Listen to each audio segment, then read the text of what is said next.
Welcome to the Pit Stop Ranch, where, because of our gnat-like attention spans, we tend to do precisely what gets our attention and forget about what we ought to be doing at the moment.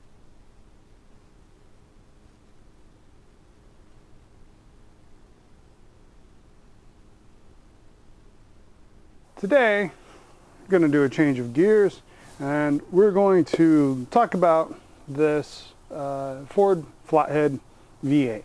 This is a 8BA, which is the last generation of the Ford Flathead before they came up with the overhead valve Y-block.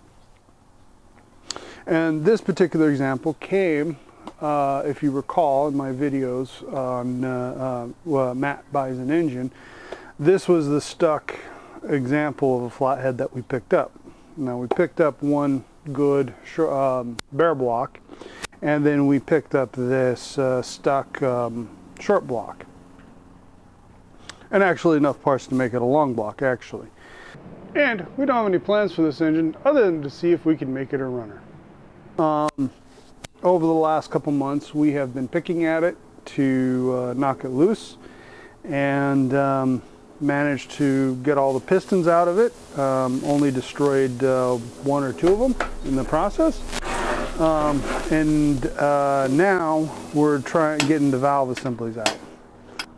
The 8BA being the last generation of the Flathead series, there was a lot of evolution that happened. The way the valve, they still use valve assemblies, except they changed the way things were secured, to the point that you can take a stock set of small block Chevy valves and use them to upsize the valves in your Flathead. And all you have to do is grind a little bit off the tip to make them work properly, because the actual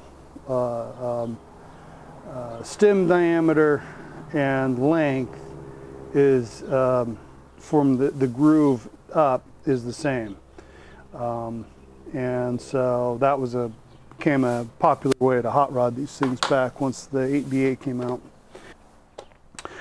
Last night we started beating on this thing, trying to figure out how to get the valves out, and like all of you, we went to the internet to see how it's done, and honestly all we found were poor videos on how to do it with the previous generations, 59, 59A, 59AB. So we,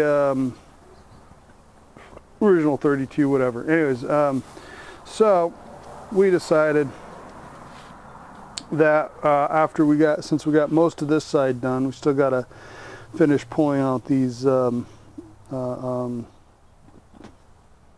the guides, valve guides. Got to knock those out yet. I have all of this side over here facing me to still do, so it's a perfect camera placement for you to watch.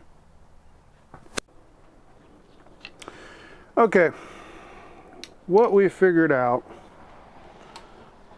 first step, is these things use the same style keepers as, like I said, a small block Chevy, and really anything since the original Flathead.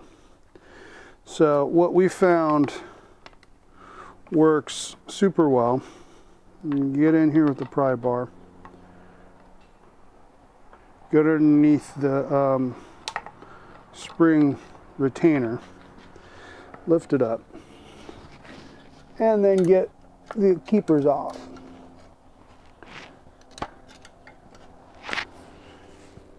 I think I got both of them out.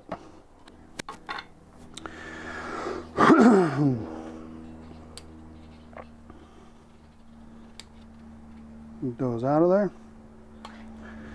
Okay, next step is we get the keepers off. We lift the valve up.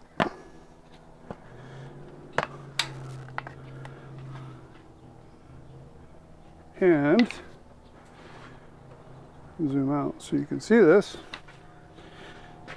valve just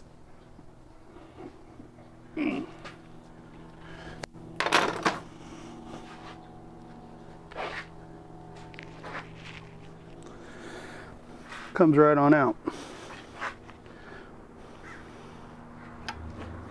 Just like that. As you can see, and we pop the spring out.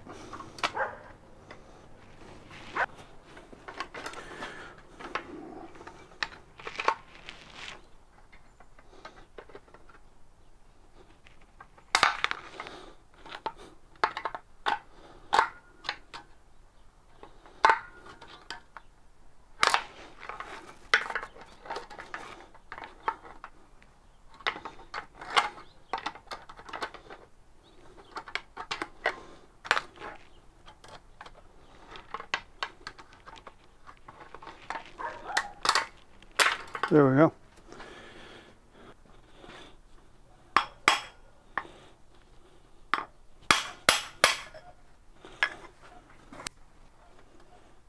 That comes out, little clip. This one's bent up a bit. Maybe that's the way it came from, you know, this engine's been apart a few times, I think. So that comes out. And we just found the easiest thing to do is to push this all the way down.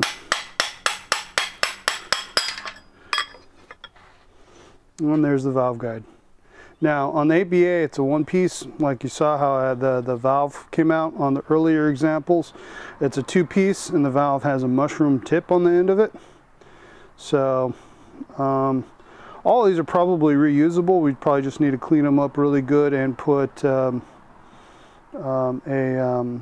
on them. Though when we go to the machine shop, we'll send them along and have them checked out, and if they can be reused, we'll reuse them. If they need to be replaced, we'll replace them. Now, when these things go together, you assemble the whole valve assembly. You push it all the way in onto the lifter, and then you stick the C-clip in at the top. But because this is a stuck motor and all the issues it's having, this is the process by which we figured out to take this thing apart. So.